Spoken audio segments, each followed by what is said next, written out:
Hey guys, welcome to the Magnitude Stamina Tank Dragonknight build for Morrowind PvP. Let's get right into it. Just taking a quick glance at your stats, with food you sit at about 12k magicka, 29k HP, and 24.5k stamina. Your recovery is a bit on the low side, but you really don't need it due to some passives which I'll get into later. Spell resist is about 19k, physical resist is 15.7 unbuffed. If I buff up, I get to 24k spell and 21k physical. Weapon damage goes from about 2k to 2.3k, and that's not including heavy armor or minor brutality. I recommend being a vampire as the pros outweigh the cons heavily. The Munda stone I recommend is the serpent, but Atronach can work as well if you're spending more time grouped. Moving on to gear, I run 3 sets: Tremor Scale, 7th Legion, and Hunting's Rage. Tremor Scale is your main burst set, and is used to line up kill shots in heavy on-demand burst. 7th Legion provides ridiculous healing and a nice bit damage boost, all of it without a cooldown. Hunting's Rage is just for some extra nice damage, and this is the set that has the most flexible options. A few good variant sets that I recommend are Viper for more proc damage or Knight Errant for more sustain. Knight Errant in particular complements 7th Legion really well for the consistent healing and weapon damage. Traits are all in-pen, aside from Tremor Scale, which I haven't had the chance to get yet, but it isn't that big of a difference. Reinforced and Sturdy can work as well, but that's less ideal than in-pen. I like HP enchants on big pieces, and stamina on my smalls and shields. Tri-stat can work as well, but then you're sacrificing a lot of HP and a lot of stamina for magicka, which isn't as ideal because you're already running tri-stat food. On your weapons, sharpened. Always go sharpened for any damaged PvP build. You want Crusher Engine on Greatsword to proc that nice debuff and poison damage for the extra kick on your sword. Okay, let's go over our spells on our Greatsword bar.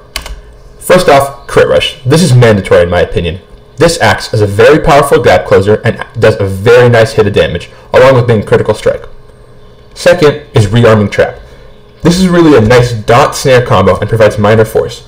This could also be a split flex spot if you really need a spot to run Reflective Scales or Reverse Slice.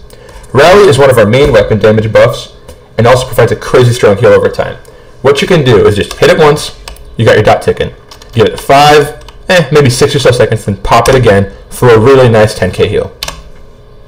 Next up is our full flex slot.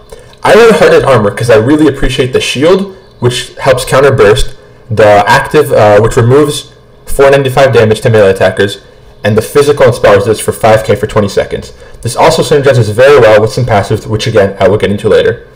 Good options to replace it with are Hardened Ward, Choking Talons, or Igneous Weapons. Finally, Shuffle. Shuffle provides dodge and snare immunity for about 4 seconds, which are just all around useful. Your ult is also a full flex slot. I run Corrosive Armor because I want to be Excellent, but Leap, Standard, and Berserker Strike are all fine. You might find the best success if you're 1vx and you're playing in a group with Dragonknight Standard. For our one-handed shield bar, we run Pierce Armor. This provides 2 very nice debuffs, Fracture and Breach. That's 5k spell and physical resist down for 12 seconds, which is crazy. This also procs our Tremor Scale, which is our main DPS and burst. Finally, you have Bash. Bash is a flex slot. I like Power Bash, which I'm focusing on getting Reaver Bash for the nice on-demand stun and Major Defile. You can also run Invasion or Chains and have this be your gap closer bar. Third skill is Venomous Claws. Venomous Claws is kind of a no-brainer in my opinion. It ends up doing about 15 or so k per tick after buffs, along with 2k on demand, for a very low stamina cost over a long amount of time. It's probably one of your strongest abilities. The damage isn't very high at first, but if you let it tick, it's ridiculous. Igneous Shields. With Morrowind, Igneous Shield is getting a nerf. Major Mending will only hold as long as the shield holds. Now remember, this is a 4k shield for 7 seconds, so what I like to do is I'd like to hit Vigor, start getting that pop in, quickly tap Igneous Shield, and then immediately tap Vigor again.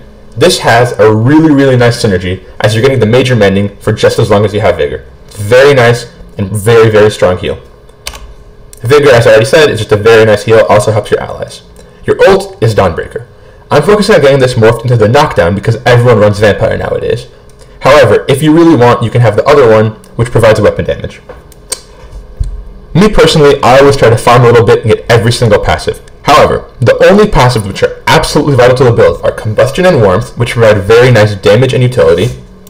In the Draconic Power, you want Iron Skin, which is a really nice block, Burning Heart, and Scaled Armor. This is just all around to make you very tanky and provides nice free stats. In Earthen Heart, you want Eternal Mountain, Battle Roar, Mountain's Blessing, and Helping Hands. All of these are crucial as they help build up to your sustain and what makes this build such a juggernaut in fighting.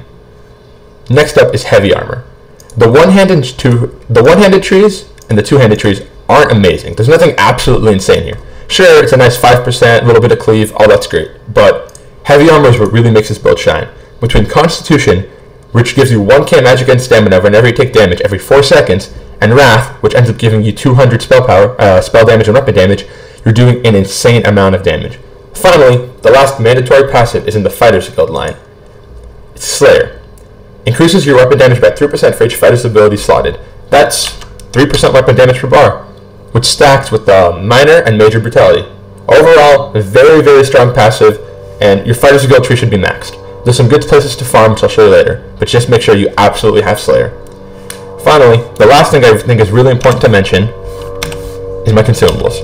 I am running Tri-Stat Food, which is long fin pastry with melon sauce, 4k health, 4k stam, 4k mag. Overall, this is what gives us our amazingly huge stat pool and lets us pull off ridiculous combos, which others couldn't. For bots, Tri-Stat, Tri-Region. A lot of people run Minor Exposition or Major Exposition along with Knockback Immunity and Stealth, but this is just for straight dueling. That's if you want to evade and run around, but this right here is what you'll need if you're fighting. Overall, that just about covers the Magnitude build for Morrowind PvP. Thanks for watching.